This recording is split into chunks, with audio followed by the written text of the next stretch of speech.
Hi, I'm Tom, I talk about code. Welcome to another Rust programming live stream. Today, diving deep into my compiler internals. We've been trying to optimize things to use registers instead of passing everything around on the stack, and I'm getting really close to having this work, but it just... there's one little niggle, there's one little problem here to do with strings and loading string literals. I'm just quickly going to webcam settings. Hopefully that stops my webcam flickering. I just kind of noticed it. So let's have a look at some code and see what's happening. And actually, let's have a look at it in my binary viewer. This is my little thing where we can view a binary. We can see the state of the virtual machine. We can see what all the registers are doing.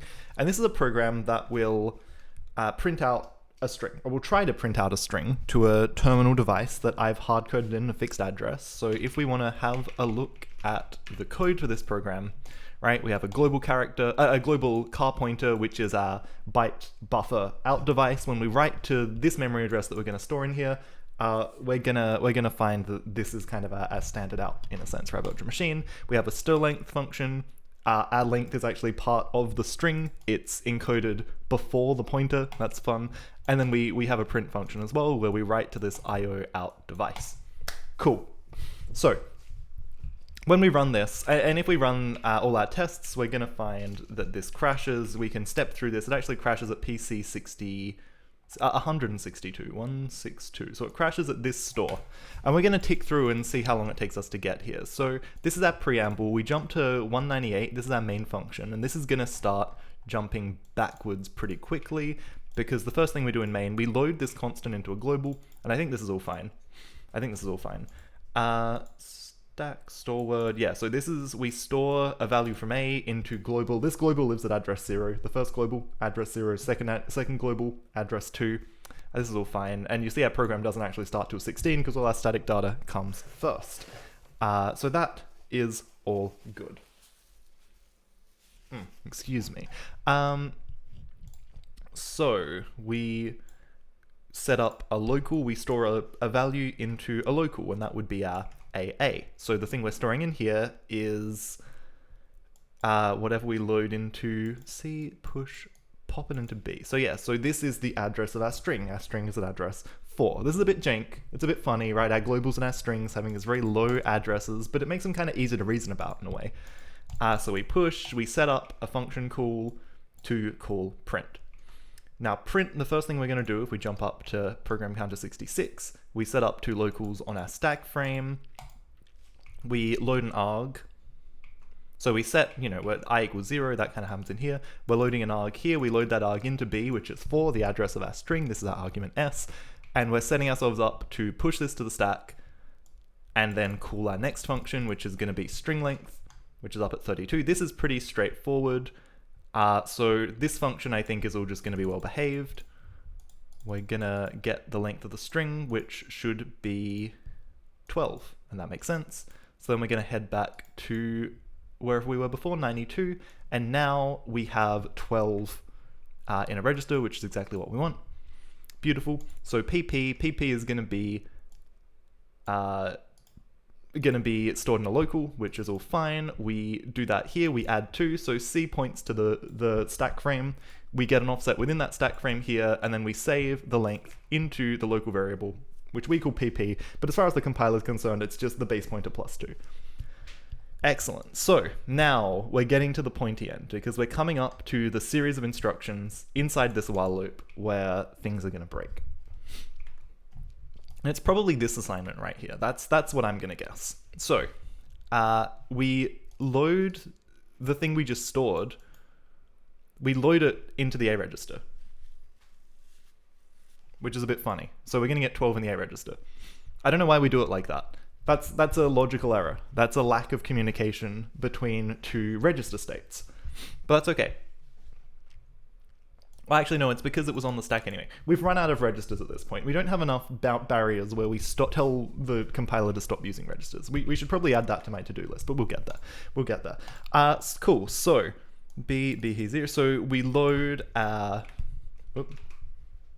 variable I, and we're about to do this comparison. It doesn't go ahead, so this addif we're going to skip over. This is our jump out of the loop point. Immediate A 0. So this is going to be the pointy end. So here we're trying to load the global into A, and that's what we get. We get this E1000 address, this magic number, and we think that's in A right now. So we end up with that in A on the left-hand side of our dref. So that's all good. That's all good. So now we're going to set something up in the B register, which is going to be our B0, which is going to be our arg to our function, which should be 4, not which should be 2 or 4 or something. So our stack's been corrupted. I think that is actually good. I think that's good news. I think stack corruption is something we know how to deal with. Because after this should not be 0. This is not our first argument, right? Because we're trying to get an offset within this string. But this load, yeah, there's no way. There's no way. We're trying to load, like we've corrupted our stack. We need some kind of stack viewer here. That would be really, really useful. Or some kind of memory viewer in general. I had one in an older version of this, but I don't now. So we do this. We try and add something to this. So we end up with 4, which is interesting, in B, which is actually the right offset, so that's kind of weird. We load the thing here, so we get the first character.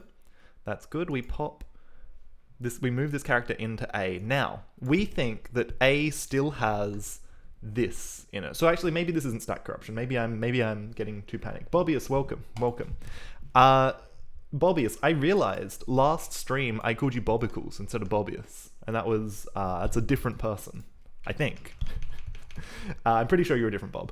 And that was kind of funny. I was looking at the VOD and I was like, wow, that's weird. I see why I did it. Very similar names, but yeah, kind of weird. Cool. I also had someone follow me called Bob Wattage, which is very, very funny. Too many Bobs. So, where from here to here? So we load this thing in here, and this is good. We load it 132. Where do we use A? We use A here as a target. So why do we use A as a target?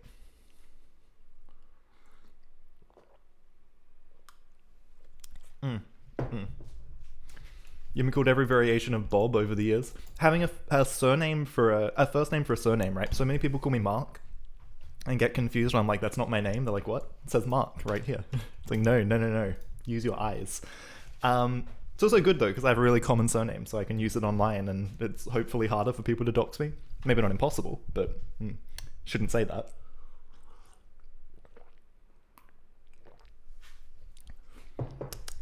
Okay, so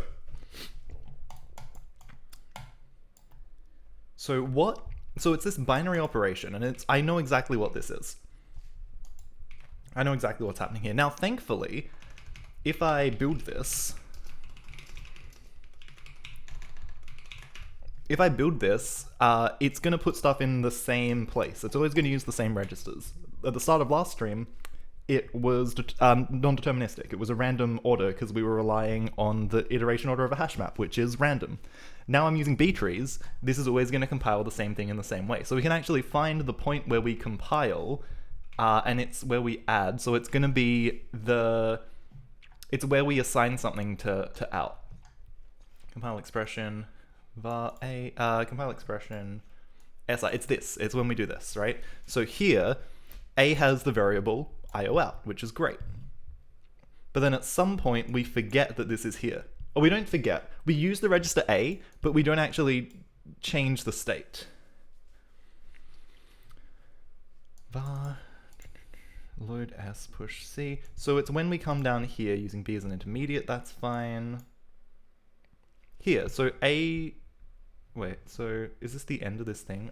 So that's okay. So we're allowed to use A down here. Var load I. It's when we do this. Free temp, free expression I, load I in B. So I is in B, and we have a temporary.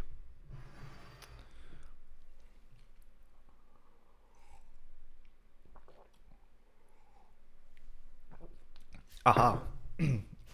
Aha. So this is wrong, right?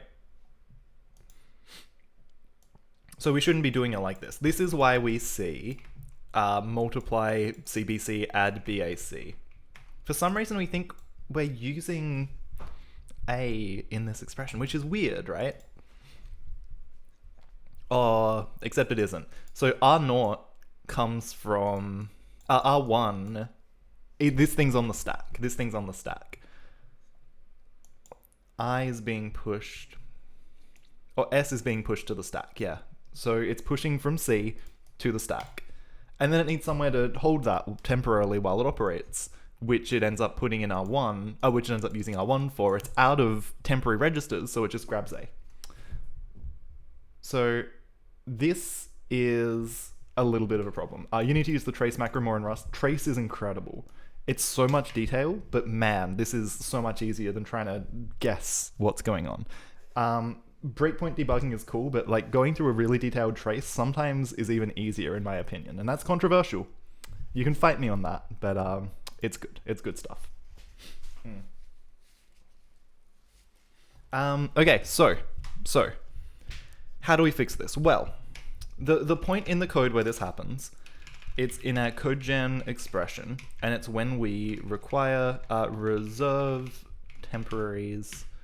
We call this literally here.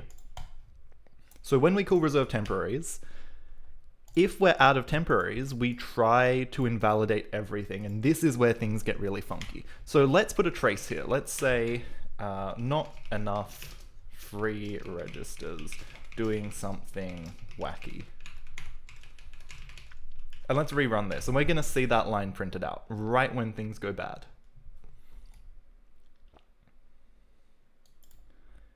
Temp A out, load S, not enough and yeah, literally. So this is where things go bad.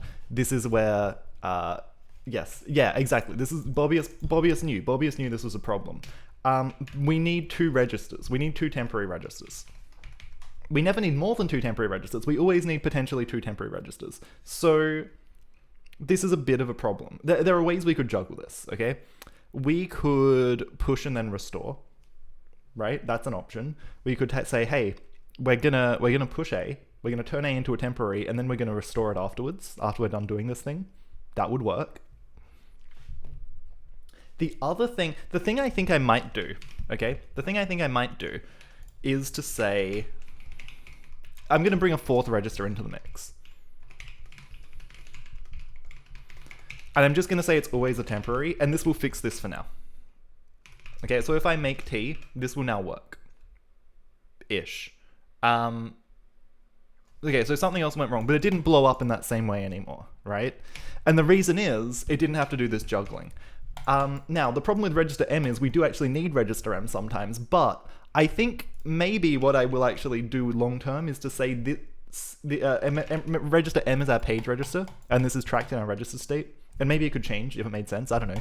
But this will be tracked here, but when we need another temporary, we'll push the page register and then reclaim it. And then if we have to, like once we're done needing 2 temporaries, we just restore the page register. That should be okay. Because I don't think any of the places where we require 2 temporaries is going to be doing reads and writes. Except maybe when we dereference a variable.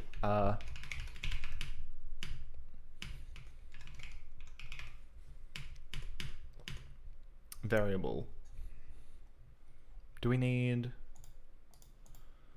get free, get offset? No, this is fine. This is fine. We don't need 2 temporaries here. So we're okay. We're fine. This will now work. But for now, we're just going to say that this is another temporary because we don't support paging at all. We just don't. Nice. I love it. I love that. That makes me happy. So let's work out what's actually going wrong now. Let's do my favorite little command here. We're gonna base inc.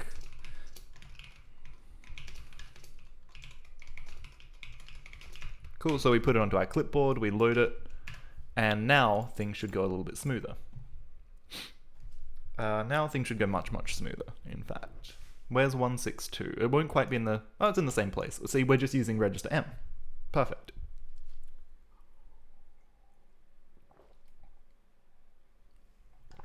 Now, I'm a bit concerned about this potential stack corruption. And I'm very concerned about it here. Oh no, this is okay. This is okay because this is our first local, and our first local is I, so that's all good. But it was when we tried to load our argument, we got the wrong thing. Now, unfortunately, I don't have breakpoints, so I do just have to click the mouse a lot. And here we're in the function, so it's actually not that much clicking. That's very manageable, very manageable, very serviceable amount of clicking. Okay, so what's going wrong? So we're loading an argument, and that's 4, and that's good. That's what we want. And now we're going to call another function back at 32, so that is also fine.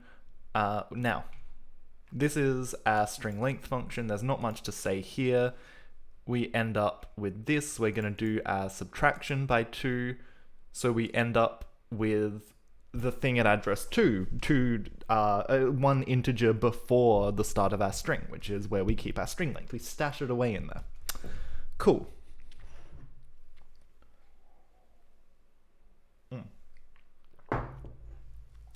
And then we push and pop, which is a bit silly. I don't know why we do this still. I thought I fixed all of these, but apparently not. Apparently not. We pop it here. We load the offset. This is all just restoring our stuff. We jump back to PC 92. Now, here, I think when we do... Where is it? Pop. So we move this into register C via the stack, which is a bit silly. We get the second local, and we store it there. We store C there. That's our length. So this is our what's the word? This is our local variable here, and that's all good. So now we're trying to load this thing we just stored into A, which is a bit silly. We get 12. Okay, so we should be a bit smarter than this. But again, I guess not, because this is in a temporary register, so we never rely on it still existing.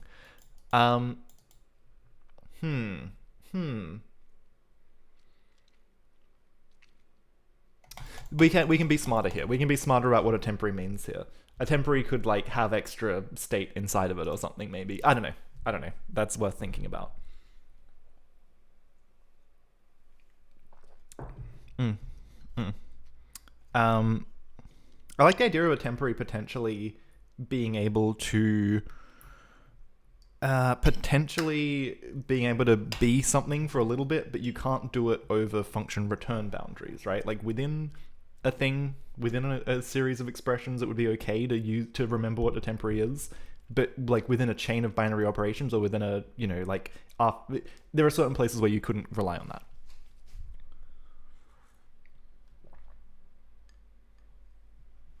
Okay, so this is where we get our first local, which is going to be 0, and that's good. So where did this happen? There was something that made me very nervous here. And it's here. It's when I do this load. So we load our address into A, which is good. We set up B. We load our first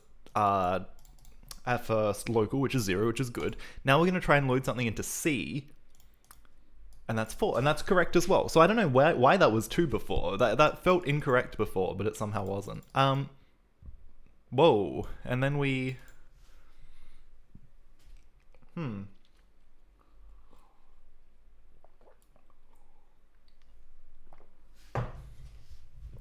We store... Out of bounds, df40 e1000. Interesting. What's this? What's this number? A0. What's this number?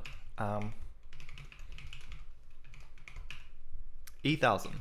Why is E1000 bad? I don't know. I can't work that out. Out of bounds. Huh. This is like it's trying to reach a couple of thousand. So hold on. So what is Python E1000 minus this? 252. I bet this is about the size of our program. It is. So this means that we're trying to reach into a region of memory. Does this mean that main memory has overlapped E1000? It might. That might be the case here. That's weird. That's weird. It's trying to resolve this I don't, or maybe I just don't, actually I probably just don't have that device set up here, that's okay. So what do we get here? We get 66 instead of 12. How could we get 66 instead of 12? How could we get that? Sterlen A. So what are we calling Sterlen on, I guess? That's significant. Sorry, just give me 1 second. I will be back very shortly. Sorry. I missed a raid. I'm so sorry. Thank you so much. DJO Slin Zero, Josin Zero, Joe Slin Zero. Thank you, welcome. I do really appreciate that. Hopefully I wasn't gone too long.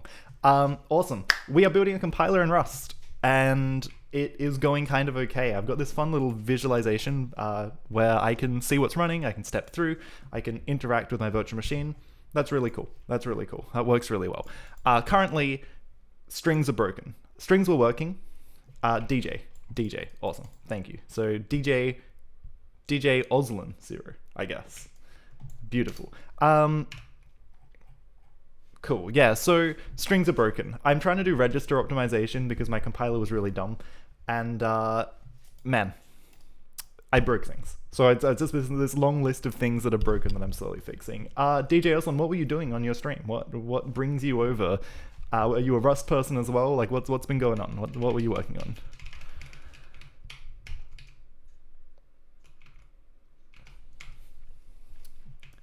Oh, the car skateboarding game. Yeah, awesome. Sorry, I forgot that name. Base address we get loaded at. This program gets. This is a good question. It depends. My program loads at a different address depending on how much global data there is. What exactly am I compiling? Perfect. Wonderful question. So, I take a file like this, which is a C-like programming language, and I compile it into a binary that's made up of instructions like this, which runs on my own virtual machine that I wrote in Rust. So I've written a virtual machine, I've written a programming language for that virtual machine because writing software for that virtual machine was really hard, and hopefully at some point I will be able to actually write functioning programs that do stuff in that virtual for that virtual machine. I really want to write my own kind of basic for it. I think that would be fun, but I need well, I don't need it, but it would be better to do that with a programming language than just kind of raw dogging assembly. That's my goal.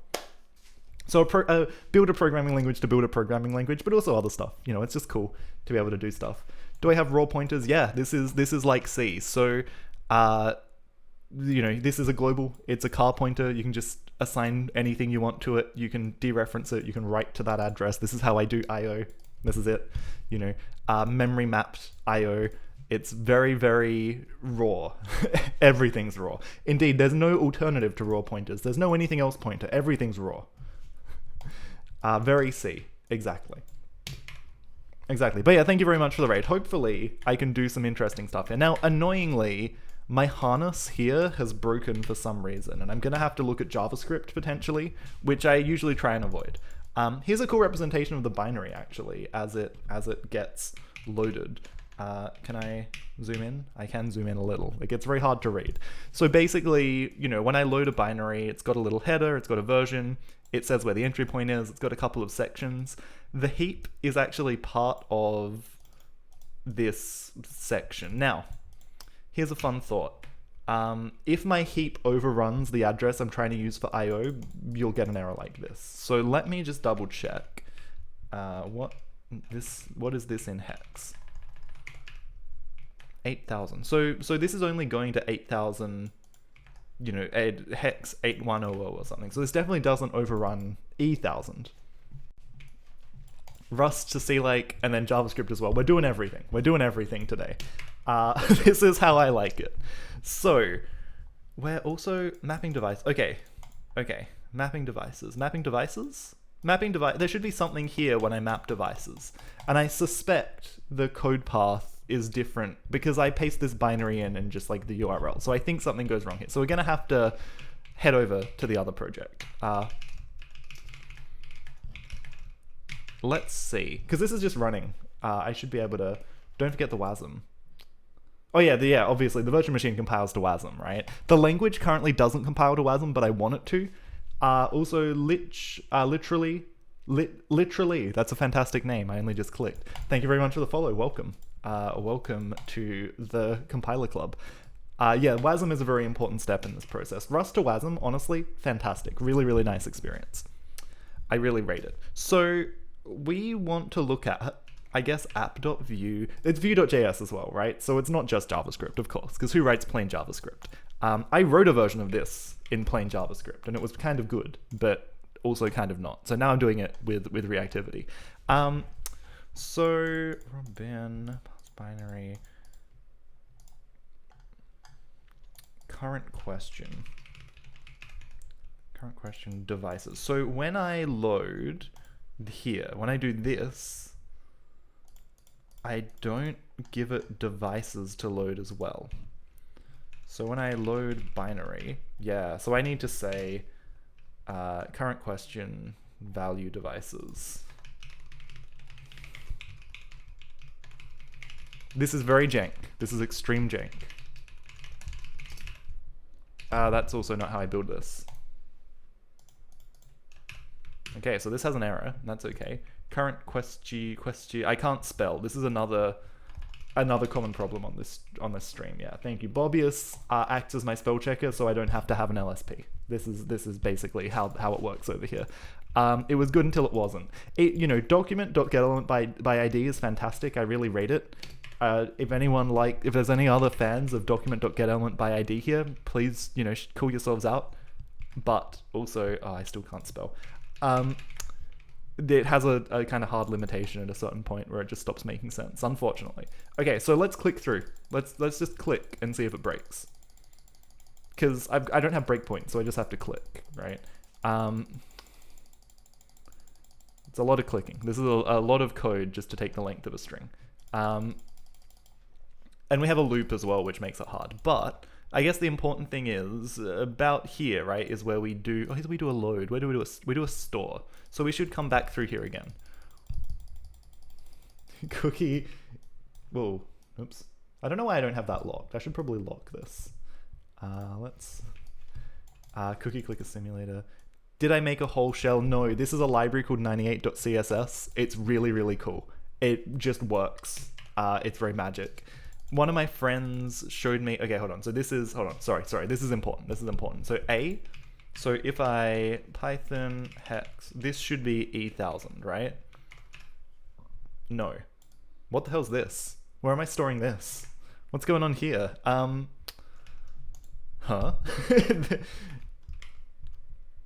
Oh, is this, hold on, this is the local. Hold on, wait, this is updating I in the loop. This is this, right? Because A, yeah, is our first local. So we load the base pointer, right? This is our stack frame reference.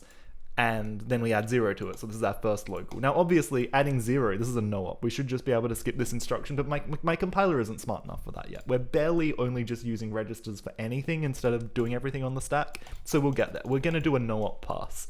So we store this. So there's another store, and it must be this store. So we're going to watch this store now. When do we come up to here? So here. So M is 2, A is this, and this is E1000. E1000. 57344. 57344. Cool. So we're writing to output. If I hit submit, it's actually gonna not do anything. And I have to hit compile before I can load it. So that's fun. That's fun. So this submit button, basically, like if I compile and submit this, it will run a test against the terminal output, but if I just... loading a binary via URL apparently doesn't trigger that flow. Was that a Walrus operator? It is a Walrus operator. It is indeed. I decided that assignment makes more sense when it's colon equals rather than just equals, because then you end up with, right, like I equals and I colon equals, but never just I equals. I think that's nice. I kind of like that. I've been teaching some kids to code, and it's something they struggle with, and so, like professionally, like not just finding kids on the street and teach them how to write code, not just like yelling about Java to random children. But yeah, no. So I think it makes a lot of sense. I think single equals is a big source of confusion for people. The Turing language also uses Walrus. That's cool. That sounds very obscure. Obscure teaching language. Okay, well that's consistent at least. 1982. Wow, that is old and obscure. What does it do? Yeah, nice. This looks... This looks like it'd be hard to teach. But that's good. That's good. I like it. I like it. Thank you for sharing. Cool. So, we have this wonderful binary, and I would really like... Well, I guess here's a thought, right? What if I just get rid of this? I actually don't think I have comment. Did I add comments? I can't remember if I ever did comments. I did comments. No, I didn't. No, I didn't. This blew up because I don't have comments. Yeah. Oops. I think that might have broken. I think I know when that broke. Anyway. Actually, I'm not sure if I ever merged that. Anyway, comments are out. So if I do this and run it, and then load it,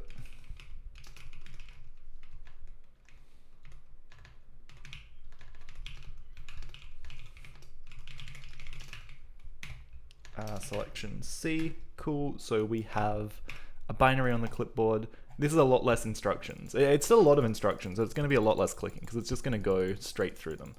And we'll get to the end and we should see 12 in the A register and it stays there. Cool. So that's fine. That's fine.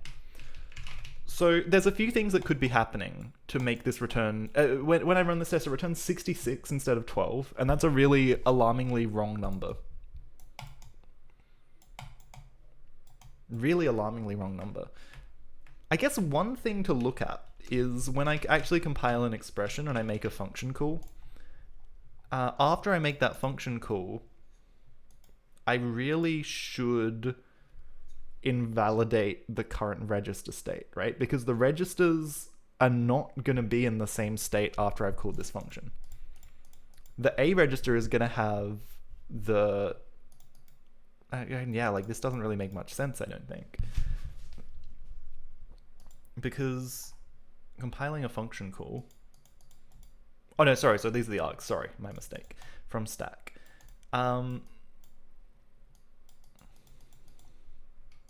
Functions returned in A. So actually, what we should do is state equals... Okay, so we need to invalidate everything in the state. So we can say state invalidate all. And then we're gonna get rid of this because this is silly. We're not gonna... Because it's in the A register already. Except when it isn't. What if it isn't? Hold on. We jump... Yeah, well, every function returns in the A register. That's a guarantee. So we can do this because every function returns in the A register. That's fine. That is actually fine. So we do this, and then we need to say state.set intermediate, I guess. We say register A is being used as an immediate, and then we return... and this expression returns its result in an expression, destination, register.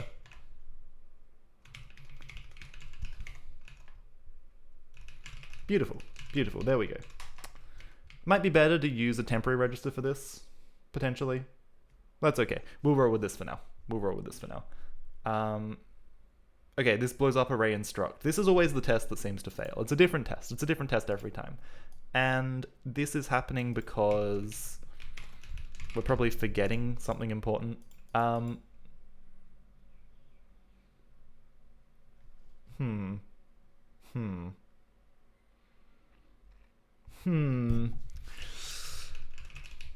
is an intermediate, and this makes sense, right? Now, I guess the problem with this is, what if we call a function in the middle of a chain of binary operations? We're going to forget what we've done so far. So that's actually a bit of a problem. We need to maybe consider this. It's all right. It'll be okay. I've got a vague plan. We got to fix this error first. And thankfully, array instruct is a bit of an easier test to debug than the string one. So let's go tests, array, not that one, array, not that one, array, there it is. Array instruct has another global, which is really fun. But yeah, sorry. So just while I'm looking at this, DJ Oslin, how is the car game? Right, it was looking pretty radical last time I saw. What you know, what were you working on today? Like, how many sick kick flips can the car do now? Okay, using A as intermediate. So this might just break some stuff, right? This might break something around the malloc. Cool, that wouldn't surprise me. Let's see what happens. Let's see what happens. So we jump down here, right? And this is our main function.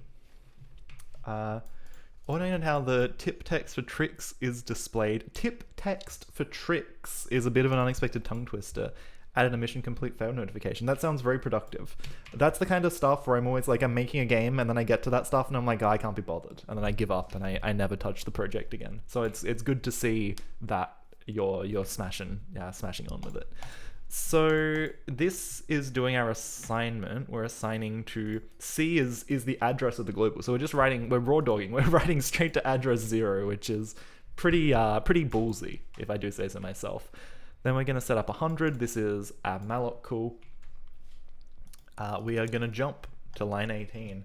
An endless torrent of little things. That's what I'm finding with this virtual machine and language as well. I'm like, oh man, it'd be really good to have comments. How have I not had how did I forget to do that? I don't know. So I'd better do that, right? I'd better add comments. Oh, just awful, just really awful stuff that you don't expect. Okay, so malloc, we're gonna load our global because this is our global M head. We're using a global to track our allocations. That's good. That makes sense. Then we're gonna load BP0. We're gonna store this in a local called out. So this is the address we're returning, right? The address that we've allocated, but we have to move the allocation head forward before we actually return. So we're gonna load our argument n, the number of bytes, which is 100, so that's correct. And then we're gonna add mhead plus n. So we have to load mhead again first, which is unnecessary because now we've loaded into 2 different registers. We can look at that later. We can work that out later. We are going to push and then pop it because we forgot that we have enough registers to work with, but that's okay. And C is a temporary register, so in between things, we can't really be sure that it's okay to use C. That's okay. That's okay. We do this addition.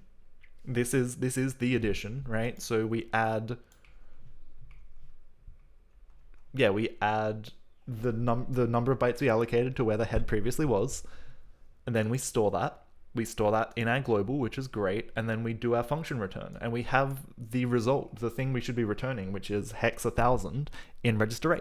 Beautiful. My favorite power of 2, 4096. We're going to jump back. We're going to jump back to 84. Okay?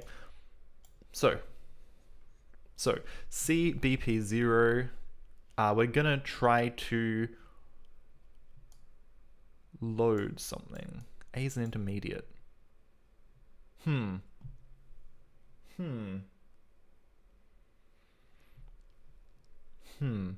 So what are we doing with this value, right? We're assigning something to it. So we should be assigning, and we do this chain of adds. So this is because we're assigning within a struct. So we start with the address of the struct, which is in C. We add 0 because bar is the second element. Why do we add 0? We add 0 because we add 0, that's fine. We add 2 because bar is the second element, and then we add 0 because we're within that again. Again, these add-in zeros should just be factored out. They're no ops, they're not doing anything, but we're not smart enough for that yet. We're then gonna pop into register B, which is not correct. So we forgot that we already had this result in A, and we tried to pop something off of the stack into B. So why are we popping off the stack? That shouldn't happen, right? We should know. So when we do this assignment, right? So we can look at this statement. This is in CodeGen block. Don't ask why it's called block and not statement. That's not really worth considering. A block is a set of statements, right? We do statements in a list. We don't need to anymore. We should actually rewrite this to do one statement at a time so we don't have this silly loop, but that's okay. We forget about it. Don't worry about it. We're gonna look at assign. Okay, so when we assign something with an expression, and this is a local.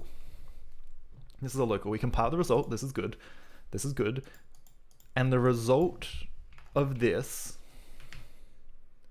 is in a register. So so if the destination is in a register, assign from register to local. So this is the path we should be on. Is this recursive descent? No, this is all parsed with parser combinators. I wrote my own parser combinator library, which I don't recommend. Do you want to see some Rust parser combinators? They're really ugly, but it's fun. You know, you ever seen Phantom Data? You want to have a nightmare? Spooky ghost data. It's great. It's really great. I regret doing it like this. You know, map, it just has so many generic parameters. Yeah. The way most languages work is in basic blocks, which are a chunk of contiguous code. Yes, exactly. This is kind of why I did it like this. But I think any fencing logic that kind of works in chunks like this is going to have to be so separate to that there's no point in having it in a loop. Anyway, we'll get there. But yeah, that kind of static analysis where it's like, this is a block of instructions we compile together where we can make assumptions about register usage and optimization and stuff. That's the goal, maybe eventually. I don't know if I'm ever going to get that smart with it. Given that I'm struggling this much to even get this working, I don't know if I want to be that smart with it. That is an exercise to the reader. So assign from register to local. We should see this called. So utils, codegen utils, assign from register to local. Okay. So we set up the temporary register with the address, and then we write a value to it. Beautiful. I don't see the problem here. I really don't see the problem here. Let's put a trace here.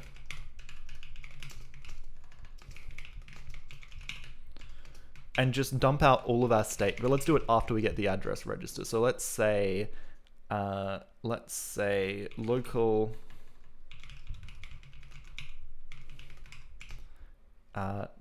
from reg is reg. The address register is address register. Let's do that. And then in write value, maybe we want to do a little trace log again. Let's say, well, we don't want to add parentheses here. Maybe, no, let's leave that. That's pretty self-explanatory, actually. So, trace, not known. We need to use log trace. Wonderful. Cool, so, block, compile statement, expression, block, expression, block. Where's util? Give me util. Util, here it is. Assign from register to local. So we're saying from register A, local offset 0. So local 0, register A. This looks like it's not actually what we want. This is here. This is, oops. This is this one, I think. Yeah, it should be. This should be this one. This should be this one. So where's the other one? So what do we do? This, okay, so trace, expression, we're compiling. So we want to look for the one with the function call. mhead, yeah, so none of this.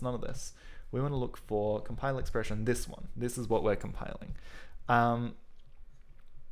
Assign struct field, excellent, this is good. So this is our chain of identifiers, right? This is all good.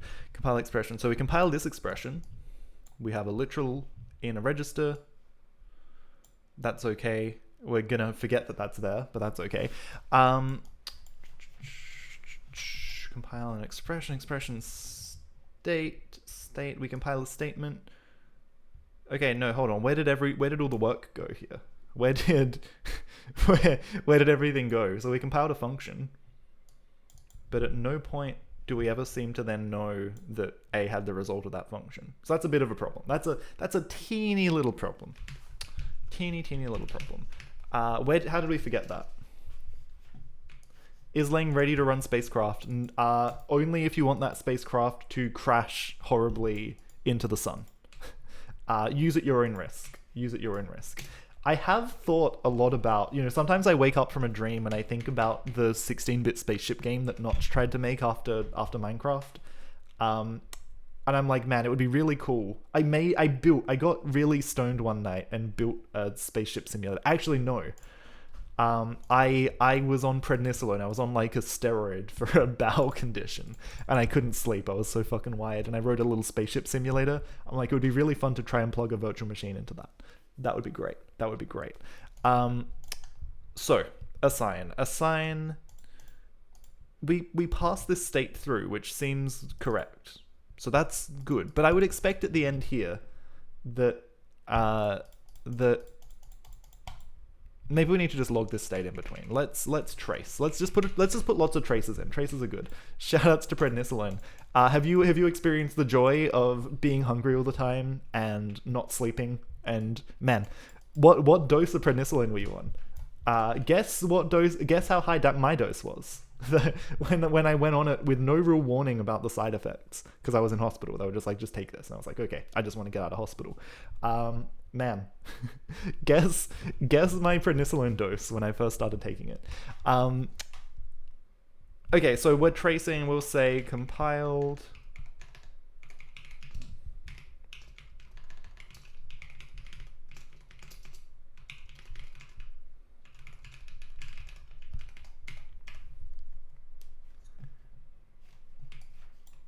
Wasn't you looking after a family member? Yeah, 100 milligram. I went on 60. 100 is insane. I think I'd die. It really was not good. So fluent in Vim and Rust. Thank you so much. And you followed me the other day, right? I think I remember you on my list. Was I live? I can't remember if I was live when you followed me or not. If you were an in-between follower, but thank you very much nonetheless. Okay. This is cool. We know we can reuse a register here, which is a fun little optimization. So what's going on? So we do not this. So binary operation, we don't really care about. This is fine. This is fine. This is the one we want. We want to say with expression, compile expression 100. That's all good. Expression state, compile statement. Where did my trace go? We didn't do it. We didn't do it. Where did it go? It's a local. Why didn't we trace? Sometimes I just like to put a little line in there that's really obvious. So let's actually. Is there a way to just grep standard error? I guess I can do this thing, right? Didn't get printed. Interesting. This is definitely a local, so I don't know what's going on there. Is it? It's a local, right? It's not a global. Yeah, this is a local. So what's going on? Why isn't this path printing? What's happening here? Unimplemented.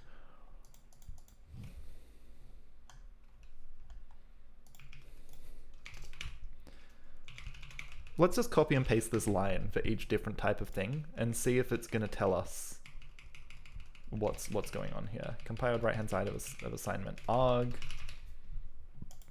I don't know if assigning to an arg is something we really want to do long term. I kind of like when args are immutable, but it doesn't matter. They're on the stack frame anyway, so there's no reason to disallow it. I don't know. It just feels a bit weird sometimes. It feels a bit funny. Kind of gives me a strange sensation. Okay. So let's see what happens here. Potato is indeed not grepped. I don't really need to less here. I can just scroll. This is the binary. Love that.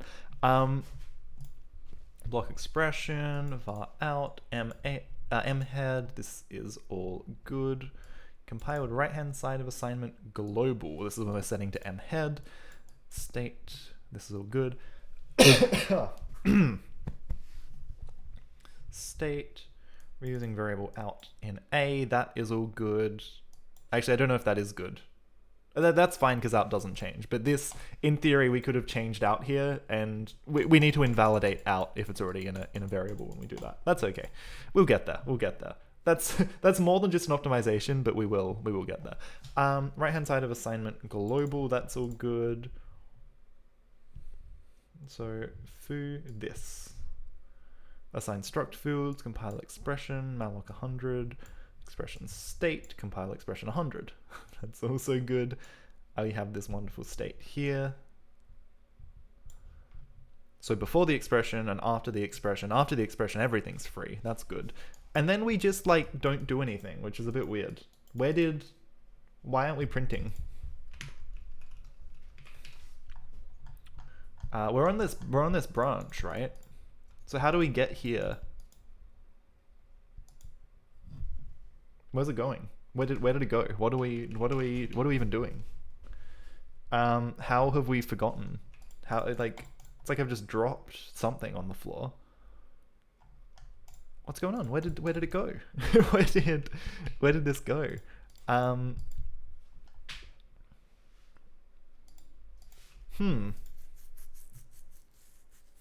I guess we do kind of invalidate the register when we update it, so that's okay. Maybe I have already done that. Popped off the mental stack. Yeah. Popped off the real stack. Popped off the actual code. Like it's just gone. What? How? This is where I need to do step debugging, and also you need an exclamation mark. Okay. So like, what? Hold on. It's a different function. I forgot. That this did pop off the mental stack. I was gonna change this so this wasn't a snowflake function, that they were homogeneous, because I did that for expressions. It's a little bit different here, I guess. Okay, this is harder. This is harder to do well. And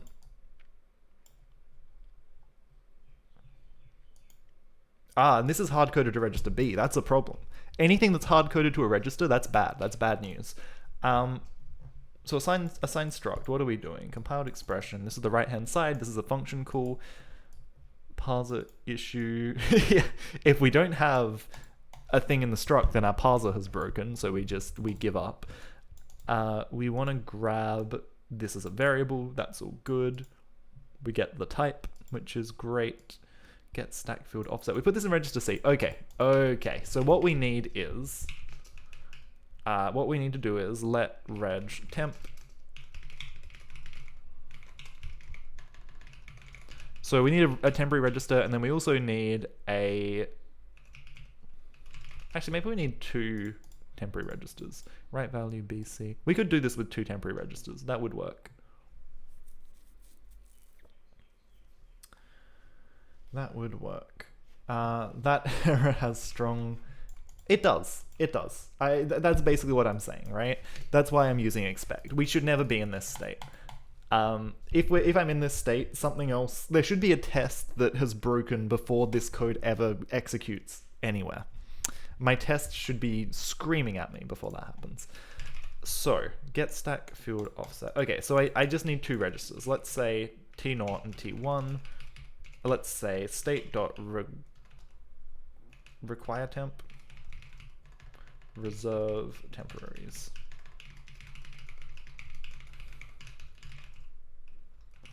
So we need 2 temporaries. We only ever need 1 or 2 temporaries, so we can do this. Register C is T0, register B is T1, register B is T1, and register C is T0. Excellent, perfect.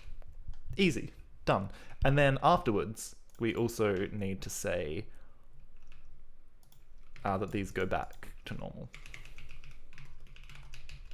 And it's fine. We can say that. Like, there's no actual reason to... Actually, I don't know what get stack field offset does. It doesn't take a state. So nothing here revolves around a state. So that's fine. That's fine. We're okay. We're happy. Cool. So let me just run the test again and see what happens. Okay, array instruct still fails. We still get this read-only memory error.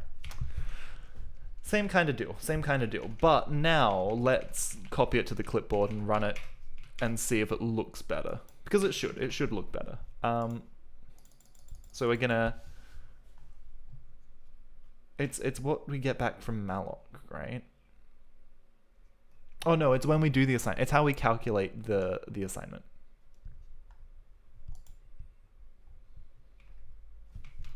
Oh, hold on. Wait, there's something else I forgot to look at. there's something else I forgot to look at, and that is, where does this value actually come? Get stack field offset. So this is fields, get stack field offset. I think this is wrong. I need to check how this actually works. Util get stack field offset. So this, it does push.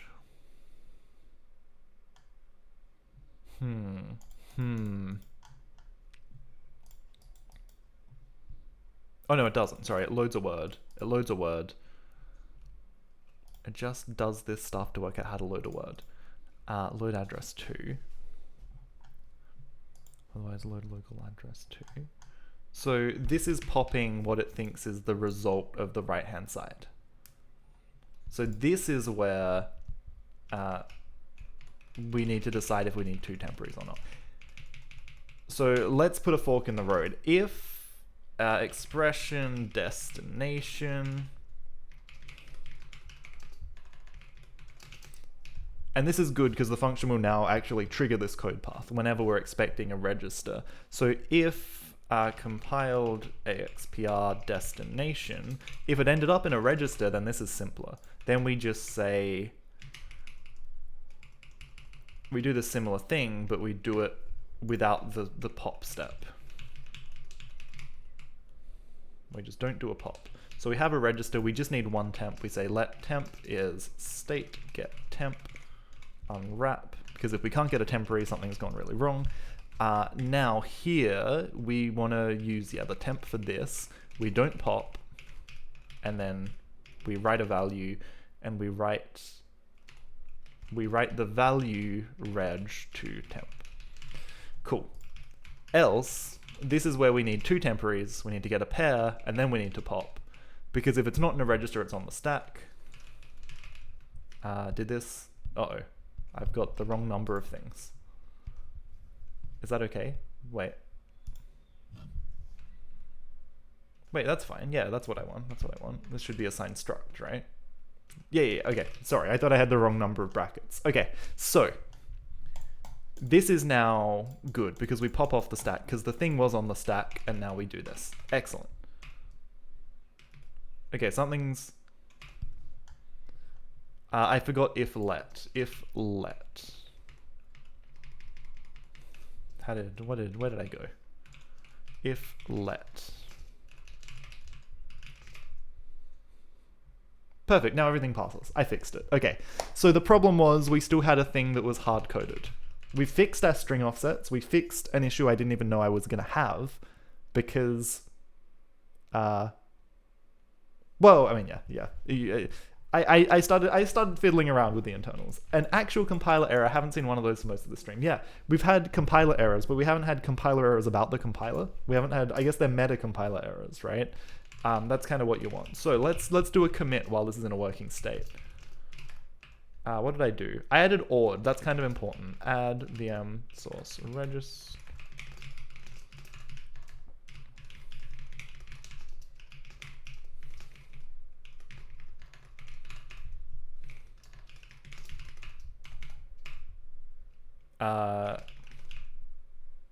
Cool.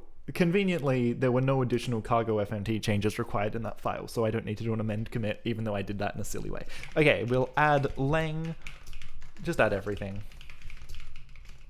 What did I even do? I'm not even really sure. Lang source compile fix strings fix struct.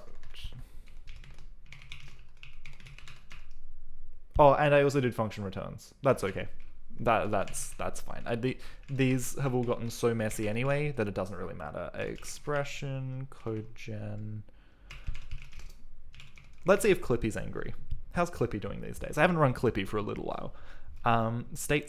So let's just go through and have a look at these things. Else. This block can be collapsed. This is one of my favorite Clippy suggestions. It's a good suggestion. It's always a good idea. Collapse your blocks. What else have we got?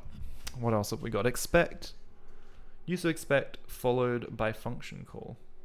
That's a good one. What does it want here? Unwrap or else panic. Is that okay? Yes, I think I suspect I know why this is like this. Let's read. Let's go read this page. Oops. I need to be careful showing my bookmarks. Holy crap, that's gonna... Rustling. Can I copy and paste from here? No? Yeah, I can. I just have to do it like this. I just have to actually do a Vim copy. What is it? Quote plus Y. There we go. What does this say? Oh, the function will always be called. That's a good point. That's a really good point. In function has side effects. Yeah. Okay, I'll pay that. I'll pay that. Unwrap or else.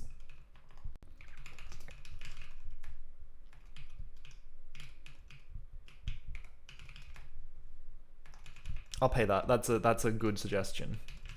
There are lots of ways you could have subtle bugs though that are hard to catch. I'm going to suggest that a few times. This stupid block is unhappy. This just wants me to collapse this without a lambda.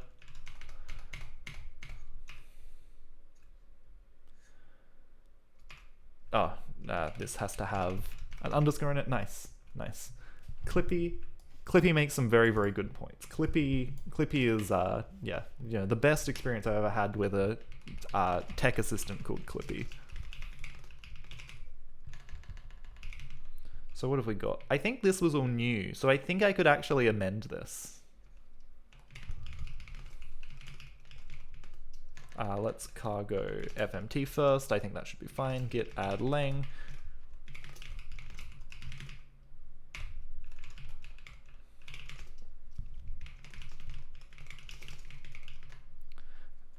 Also use state to manage function return in register A. Cool. That was worthwhile just for that little addition. Excellent, excellent. So what are we doing now, right? I feel like everyone's been too productive this stream. I've fixed my issues. That's great. We can check something off. I always love checking things off. It makes me very happy. It makes me very, very happy. I think I should try and write some more tests because this is going to cause more errors that I need to fix. My new Vim setup looks really clean. What Rust-related plugins am I using? This is a good question because I forget. The one that rebinds make to cargo. I think that's it. I have a very minimal setup. People say I should use an LSP, but I don't. Config, nvim, and init.vim. I use rustling rust.vim. This is it. This is the only one. Hopefully you can read that. It's in tiny, tiny font. Let me copy and paste it. This. Cool. But yeah, I'm not using an LSP or anything. I just do it all in my brain. My workflow is I make a change. Like I put a character here and then I make B. And then it's like, that was somehow fine. Oh, I didn't save. So if I save this and then make B, it's like, hey, something went wrong. And then I can just walk through my quick fix list to find the errors and get rid of them. That's my workflow. Cool. Okay, so that didn't change my git status, which is good. Let's write some tests. Let's go lang tests, functions, conditional, loops, array. Let's add lang. Yeah, lang tests. Let's add one called expression, right? Just for some interesting expressions. And I'm going to copy and paste. And I'm doing integration tests wrong. Someone has pointed this out to me. I'm going to fix it, but you know, it's a thing on the list. But yes, I do know I'm doing integration tests wrong. So this is interesting binops. Because this is going to break. This is going to break in a really big way. I'm actually not going to have to do very much to break this at all. So let's make an int b and set it to 5. Let's make an int x and set it to 12 plus b. Fn Fnetra. thank you very much for the follow, and holy crap, Chrissy Codes raid 50 people. Thank you so much. Welcome. Come in. It's great to see you. What were you guys working on? What were you guys doing? I'm assuming code with a name like that. What's going on? Paguzar, welcome. Thank you for the follow. We're building a programming language in Rust, and I'm just about to write some tests that are going to get really, really angry with me. So this is going to be fun. I'm going to do something like this. I'm going to say like return x plus b times 7 times x times 2 plus b. This is going to break really, really badly. So what do I expect this to be? This is 17... 17 math. 17 plus 5 is 22 times 7. I can't do that in my head. Okay, we're gonna run this, and it's gonna crash for other reasons. It's probably not even gonna get as far as failing the computation. Okay, it kind of does. Nice. Building an HTTP server in Golang and talking about TwitchCon. Well, how was TwitchCon, first off? But building an HTTP server in Golang, that's really interesting, because Go, I am a backend Golang dev, and Go has really good facilities for HTTP built in. So were you building like an HTTP 1 server where it you take like the get and the path and you write stuff back out? Because Go is a really great language for experimenting with that stuff. It's very cool. Building to learn HTTP 1, awesome. No, it's a really great project. Everyone should do it. It's kind of magic, right? Like you start with just like a bit of string IO, and then suddenly you have like a thing that can do websites. It's magic. Everyone should build it, and everyone should appreciate how great HTTP 1.1 is, right? HTTP 2 interesting, HTTP 3 and quick and stuff interesting, but so complicated.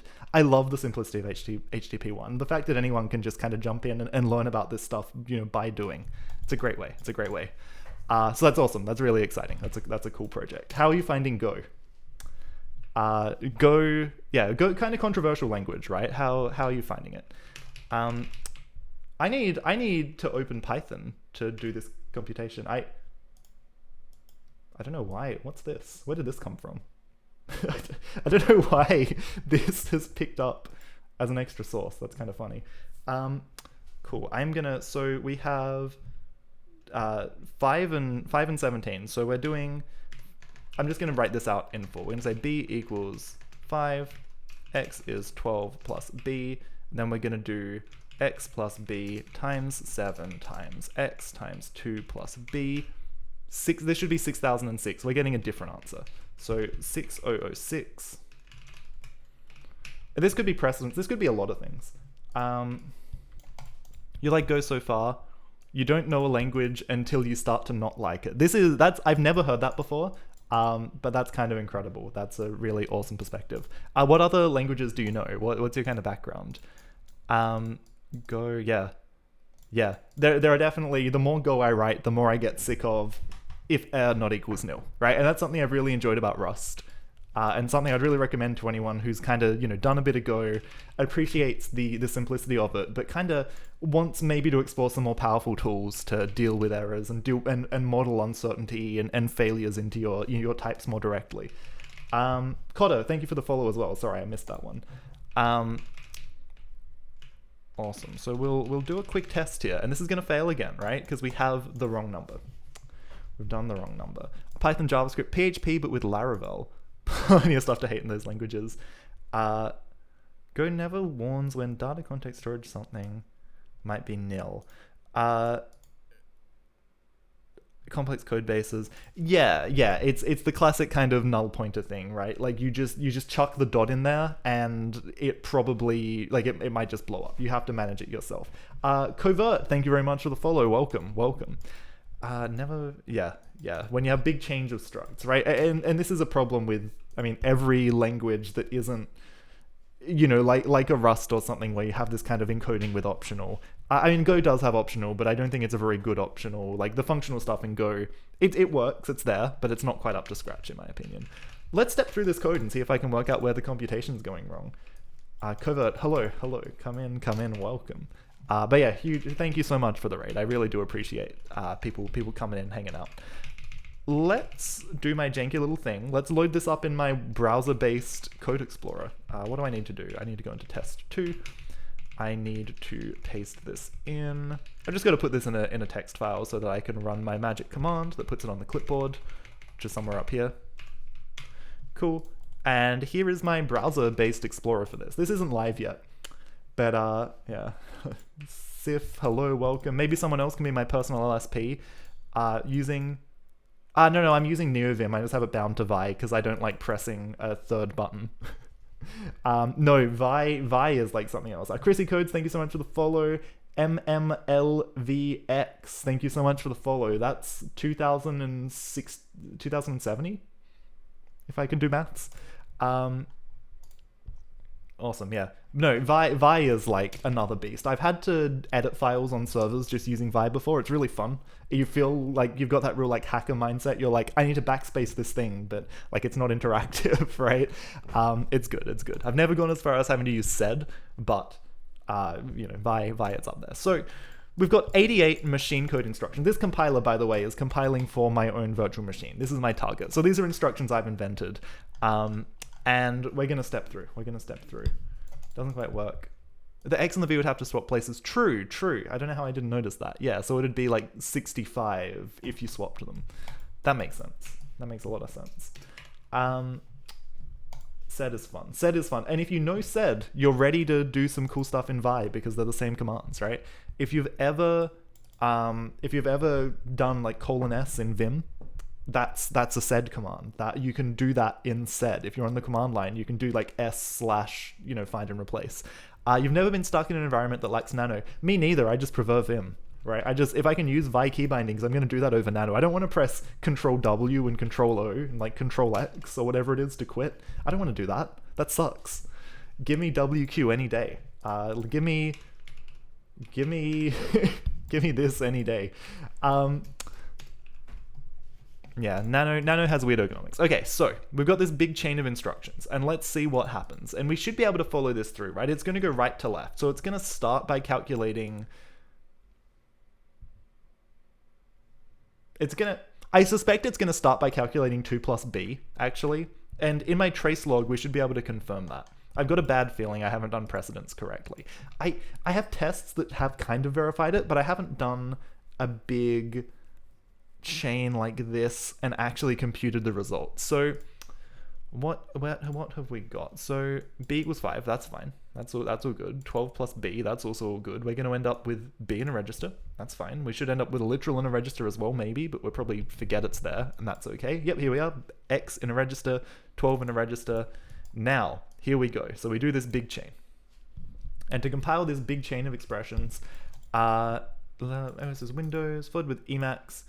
Yeah, and that's it. I'm not, I'm a Vim appreciator, but I'm not I'm not going to tell everyone they should use Vim. I love it. I recommend you try it because it's really cool. It's a cool workflow once you get used to it. Expanded Cuba, welcome. It's going good, hopefully. Hopefully we're going to keep fixing bugs today and not making more. Chrissy Codes, 2 a.m., go sleep. Thank you so much for the raid. I really appreciate the viewers coming in. It's awesome people hanging around. So yeah, thank you so much. I hope you enjoyed TwitchCon, and yeah, I'll be sure to check your channel out as well. Expanded Cuba wanted to make a compiler in Rust a few months ago. Just planning it made your brain explode. Definitely. It's complicated. This has been a months-long ordeal for me, and there's still a lot to do. So thank you very much for the follow, Expanded Cuba. I hope you enjoy the journey. All my VODs are on YouTube if you want to follow along and kind of see how I got here, because I've made a lot of mistakes on the way. Someone came into my chat recently and they were like, a month or two ago, yes. They're like, oh, so, how are you doing this? And I'm like, I don't know. And they're like, how are you doing operator precedence? And I'm like, I'm not. I haven't thought that far ahead yet, right? And this guy, I think that was the guy who's doing a PhD in a programming language design thing. So they were like very concerned for my project. But it's fine. It's coming together. I'm hacking my way through it. Compile expression. So we've got this chain. We do the right-hand side first. This is going to become really, really critical. So we do the right-hand side first. This is x times 2 plus b. We do inside the brackets. We do 2 plus b first. Crisis averted. We have operator precedence. That is working correctly. So we should end up with an intermediate, except we don't. Because our registers are taken up with this clutter, we don't end up with things in the right place. And that's okay. That's okay. That's not a disaster. So we should just be using the stack a lot. And maybe that's a good thing. Compile expression 2, the number 2 just goes on the stack. B just goes on the stack. X, what is X? So we're doing X for the multiplication. X is already in a register. So we should be able to reuse register A for this, which is good.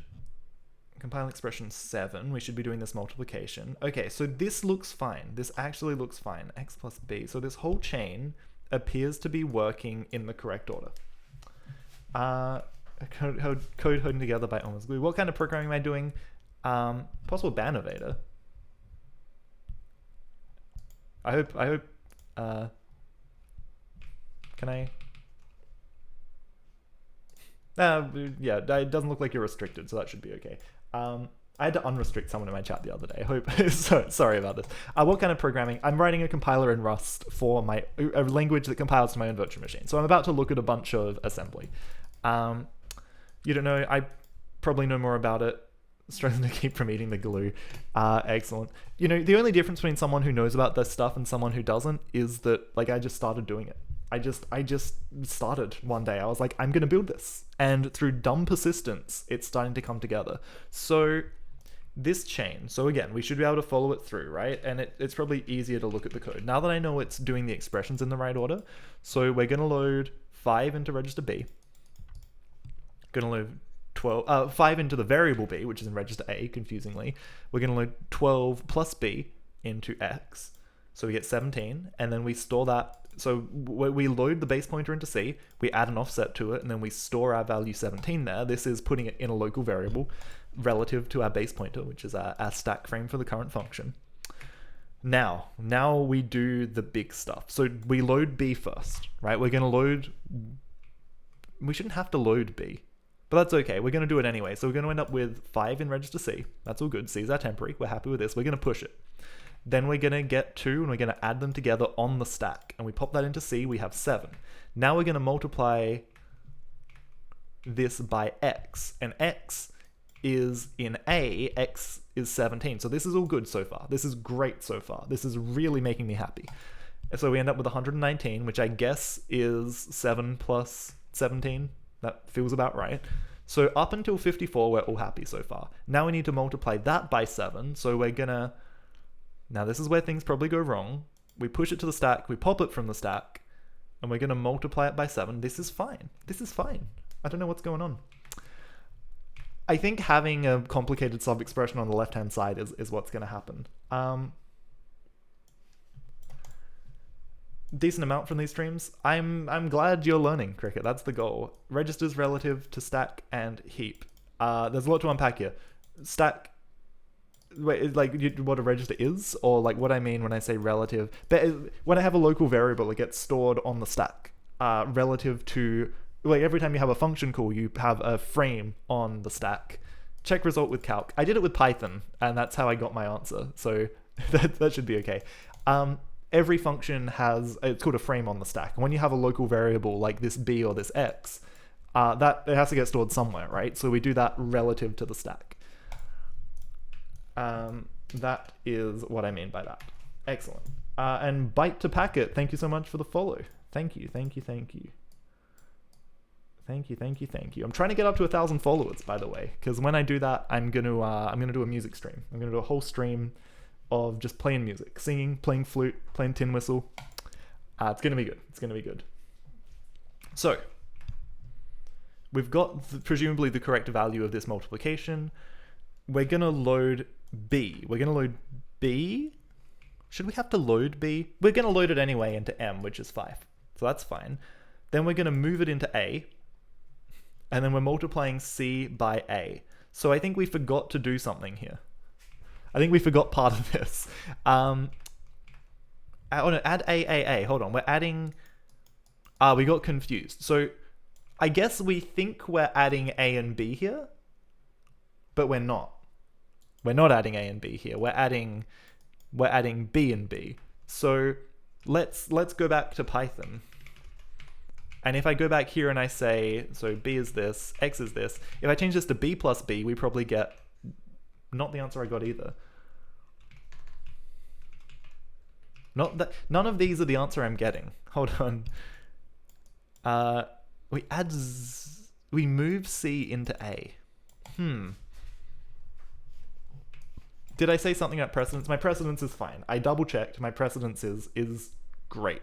I spent a lot of time getting it right, which was hard given I wrote my own parser combinators. So everything is from scratch here, but I have done precedence correctly. It's doing them in the right order.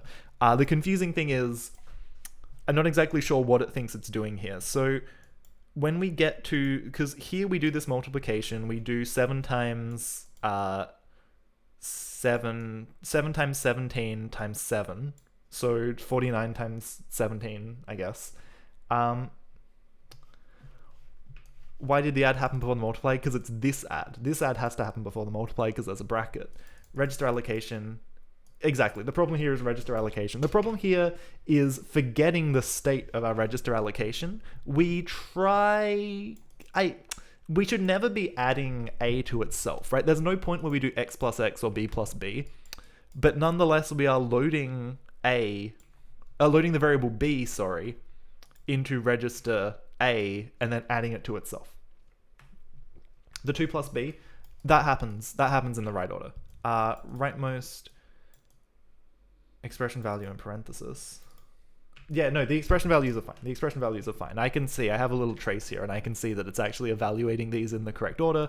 It's doing the right-hand side first. It's doing X, like it's doing this sub-branch and then this sub-tree and then this one, and it's doing 2 plus B. The first thing it calculates is 2 plus B. That's up here somewhere. That happens up here. There's a second multiply. Oh yeah, wait, hold on. You are right. You're actually spot on. That's why. What am I doing? Of course that's right. I went blind for a second. That's how BODMAS works. That's how, or BEDMAS, whatever you called it. Weird. I don't know how I didn't notice that. So if I do this, we should get the right answer, basically. This isn't what I want to do long term, but this should give me the right answer. Let's actually do it in the test and run it. Yeah, okay, awesome. Thank you. Holy crap. My math wasn't mathing. Yeah, exactly. It's easy to forget numbers. Numbers are hard. Numbers are hard. Cool. Okay, so why does this happen? Oh, this is the worst kind of error. Let me just replace this with an add for now, okay? This is really silly, right? But I just want to make sure that I can do a long chain of things. And I have no, ideally, you would compress this down and you would realize that there's a constant thing. You can just, you can combine all your constant terms here. But I just want to see that I can chain these together. Let's do X times B times X times 17. Cool. So this is going to be a very different answer now. So we're going to do this in Python again. B equals 5, X equals 12 plus B, which is 17. I should just do that in full. X plus B times 7 times X times B times X times 17 times, I missed a times. I was tutoring a kid in maths the other day, and I forgot, I was doing some algebra stuff, and he was a bit younger than I was used to, and I was like, so, 7x plus 2y, and he was like, what do you mean 7x? I was like, oh, it's 7 times. I didn't even realize, I was like, oh yeah, that's not how they do it in primary school, right? They have to, you've got to write 7 times x. It was weird. It was this thing. I was like, oh, I've lost touch with the kids. I've gone too far down the math rabbit hole.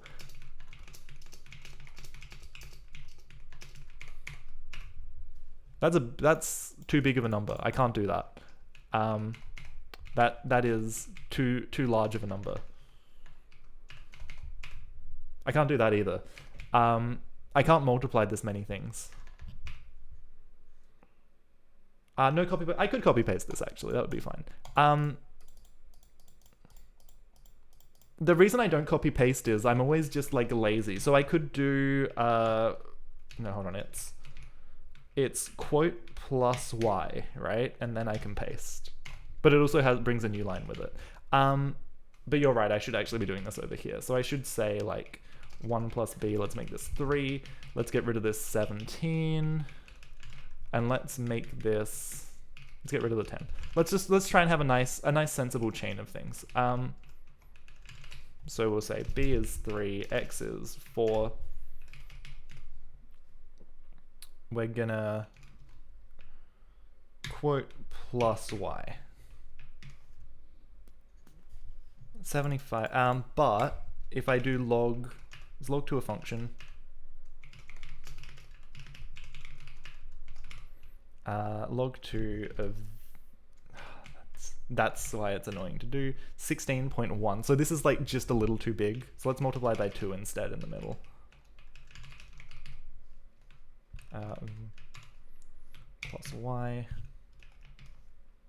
That is fine. That's an okay number. We're allowed to use this number. The reason I'm checking the log base 2 is this is a 16-bit virtual machine. I have 16-bit registers. If math log 2 of this number is bigger than 16, then we have a problem, but this will be okay. So this should be 2121504. So this is a cop-out, right? I have a bug with operator precedence, but I'm not addressing it. I'm just chaining things that have the same precedence and using brackets. But this will... The thing I'm interested in right now isn't operator precedence. That means diving back into the inner workings of my parser, and I'm not keen to do that. Somewhere in here, right? Somewhere... Like this worked okay. This worked okay, I think. Maybe I need to double check this. Oh yeah, Discord invite. That's a good idea. I should actually have a bot that does it. Like a normal streamer, but I don't know. I thought I was gonna write it myself and then I didn't. Yeah, join my Discord. Come hang out if you're interested in Rust, if you're interested in building stuff. So yeah, and Cricket has also linked this. So this is the old version. I need to make this live. There's a few things that this doesn't do yet that I want to bring up to parity with this. This is the old document.getElementById version. And this is the new Vue.js version, which is much nicer. I probably should just make this the de facto so people can go there. Twitch bots are fun to make. I heard they're getting rid of IRC though, so I don't know if it'll be as easy in the future. Unfortunately. Also, I played around with TwitchOS on stream, and that traumatized me, so I don't really want to do more. But so this is good. It's good that this works, and I'm going to call this something like long chain. And then I probably need another test. It's 4:40. All right, I'm going to take a quick breather. I'm going to run the Quake bot match. I'm probably not going to go... I don't know, I'll do a short BRB. I'll be back in a sec, and then we'll try and power through some more stuff. Maybe I'll dive into this expression thing. I need to think about it. But either way, I'm going to go have a quick wee. Back in a sec. Okay, so the other thing that I think isn't going to work and is going to reveal more problems is going to be chain with function call.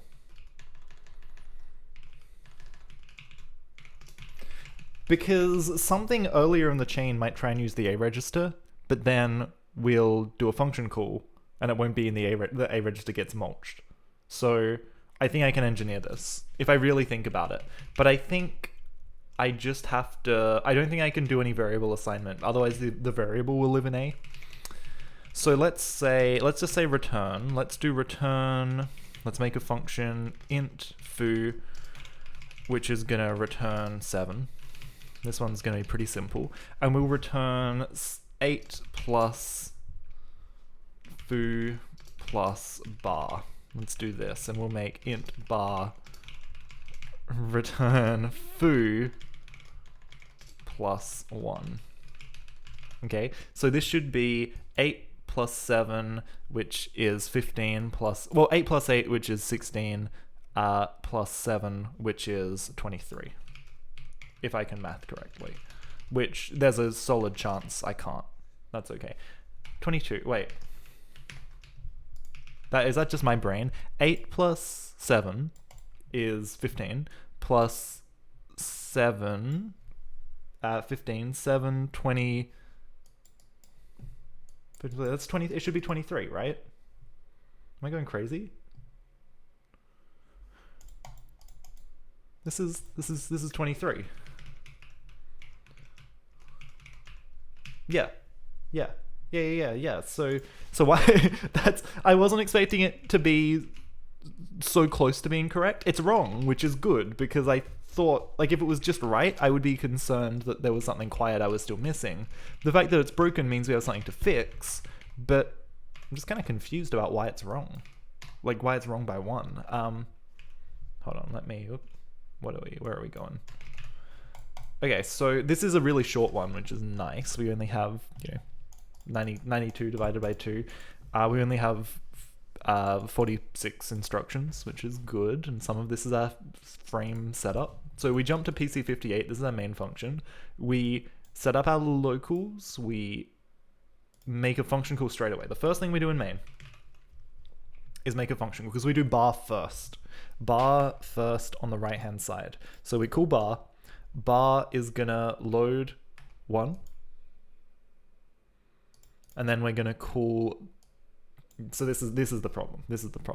We load 1 into A, but then we're gonna call a function, and we think that once we're done calling this function, the return value of the function's in A. But we think bar this this 1, inside this function, this little literal int is still in A as well. So we're going to try and add A to A, and we think we're doing foo plus 1, the result of this plus 1, which is going to be, 7, should be 7 plus 1. Instead we're doing 7 plus 7, which is a very different value. And then we're going to have the same problem down here, which is why we just get the wrong answer. The weirdly wrong answer that's weirdly close to the right answer. But anyway, that's fine. So what we need to do is, if there's something important in the A register before we call a function, we have to push it, then we have to pop it. That's what we got to do. A function never returns on the stack, so that's okay. A function always returns in the A register, so that's fine. So let's just do that. So we say, if it's... Yeah, we just push then pop the A register. Whatever's in it. And then our state's the same. So we'll go to our expression code gen, call function call. Before we do this, because we push the base pointer and stuff, we're also gonna make an unresolved instruction. If you're new to this stream, you're like, what's this unresolved instruction stuff? Don't worry about it. It's fine. It's just part of it's how I do deferred jumps to functions in one pass, so I don't need multiple passes. Technically it's 3 passes still, but it's how I deal with not knowing where a function is until the last stage of compilation. Because functions can get placed in interesting spots. It all depends. So we're gonna push A, and then when we're done with the function, so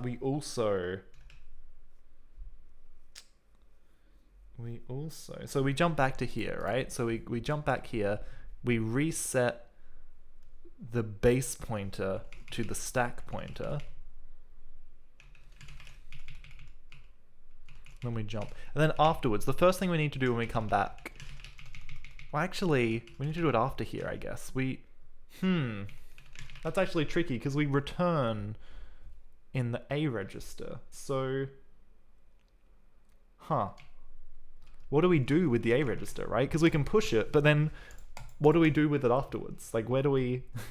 what do we do? It's almost like we need to tell it not to use A, which is kind of impossible. Well,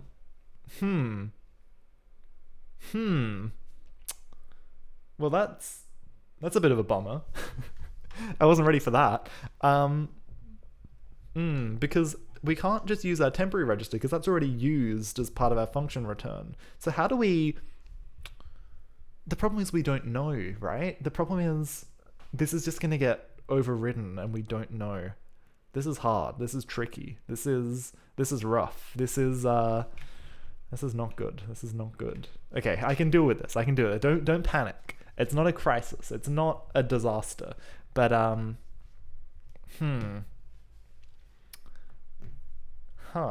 I've really painted myself into a corner here, haven't I? This is what I was worried about last stream, where I was like, I think I'm gonna fix all the bugs, but the combination of function call and chain of binary operators has kind of caught me out. Wasn't expecting it. Okay, so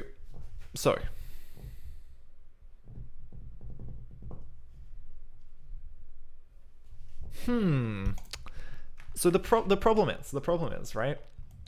We, like step 0, we have something in A.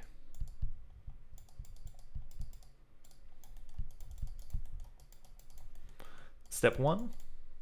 Okay, actually, you know what? I think I see a solution. So step 1, we call a function.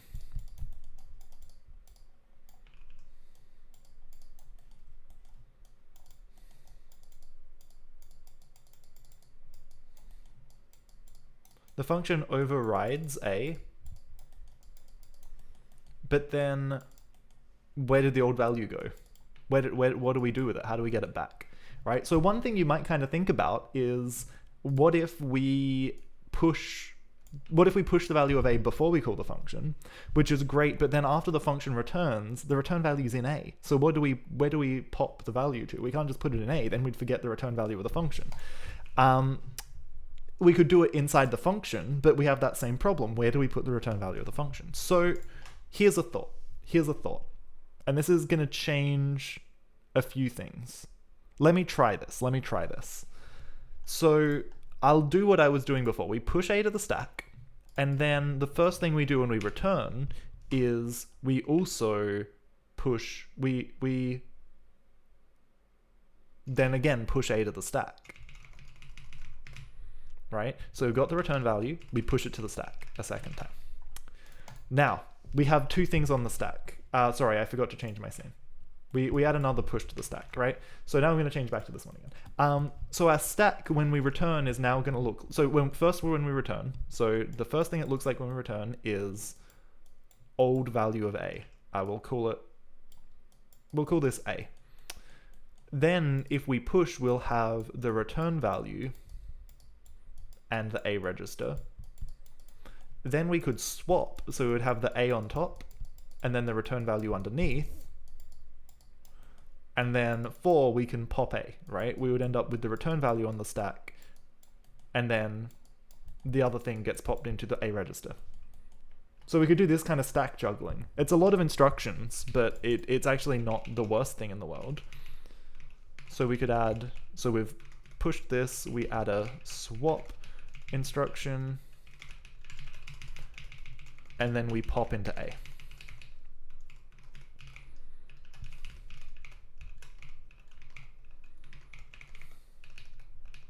I forgot to change scene again. Thank you, Bobius. Bobius, MVP. I don't know what we'd do without him.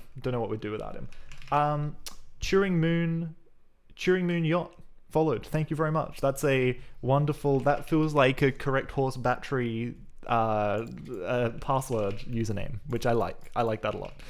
That's a good username. Okay. That's also, why is this mutable? Let's get out of here. Why am I using... I don't know why. I didn't know extend existed until far too late into writing this, so I was using append everywhere and making everything mutable, which is very, very silly. A is now no longer no longer a thing. We also no longer invalidate our entire state. Yeah, we need to invalidate our entire state. But A... Yeah, okay, well, let's actually do the same thing. Let's say that A is an intermediate now. We forget what A is, but we know it's important, and we don't want to lose it. Is this okay? I think this is okay, right? I think this is okay. But now we are actually putting the result of this expression on the stack. So if I build this, does it work? Yeah. If I test, does it blow up? Probably. Okay, so inline ASM. Now this is weird because inline ASM should be largely untouched by this. I don't know what's going on here. I don't know what's happening here. 14 should be 18. That makes sense. Instead we get 14. Okay, that's unexpected. That's unexpected. If I do this, is there another test that's gonna blow up? Yeah, they all blow up. They're all broken. Everything's broken. We broke functions. Okay. Is there somewhere I'm expecting... I don't know why that would break. ASP pop, 0 SP swap. This feels okay, right? We're doing it like I said. So we push then we push, then we swap, then we pop. I don't see the problem. I don't see what's going wrong. And we're returning on the stack. So maybe we just need to not. So let's maybe say state, a state is state.get register, state.registers.get. Let's remember whatever was in state A, so it was a state.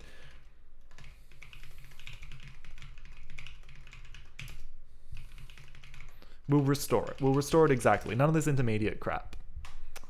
Expected register found register. That's okay. We want a reference, not a value. And I think it's going to say the same thing here. And is this a state? Let a state. This is still broken somehow. Expected to register, of course. Here it doesn't want a reference, of course. Of course. Has to own its key. Guess we unwrap that. We probably shouldn't unwrap it there, but that's okay. Register state found a register state. We're gonna do this up here. We're gonna unwrap. And then I guess I just put a deref here, and it should be okay.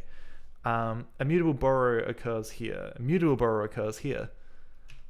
Okay, that is fine. We're gonna undo that, and we're gonna go back up here, and we're gonna clone it. We're gonna clone the value, and I think register state should implement clone, so that's okay. So now if I make my tests, it's still angry. Why does... yeah. Fix one thing, breaks another, fix that thing, breaks another. This is the register optimization experience. This is where I am. This is where I am at the moment. Oh boy. Oh boy. Okay, I'm actually getting kind of tired. I'm losing brain focus. We're hitting the 2-hour mark, and I do have some other stuff to do today. I'm going out for dinner, which is hopefully going to be very wonderful and exciting. So I am going to throw this wonderful crowd on to another streamer. If anyone has any recommendations for someone fun to raid, shout them out, because yeah, it'll be fun to throw some people on. And yeah, it was awesome to see a bunch of new people. I'm going out for Ethiopian for dinner, MMLVX. So it's going to be really good. Lots of eating with my hands, which will be messy and fun. Adrian Learns. I'll have a look. Let's go. Adrian Learns. Software and game development. Twitch chat and React. Let's have a look at this person. Let's do it. Let's do it. So yeah, thank you everyone. This has really been a great stream. Good to meet some new people and see some new faces. Let's throw the love on to Adrian Learns. Thank you everyone who has been tuning in. Thank you everyone who's following along on YouTube. You know, it's been good. It's been good. This is all going to work. I'm going to get back to PlayStation 2 stuff soon. Hopefully I've got some other fun projects in the works, and this language has been really great.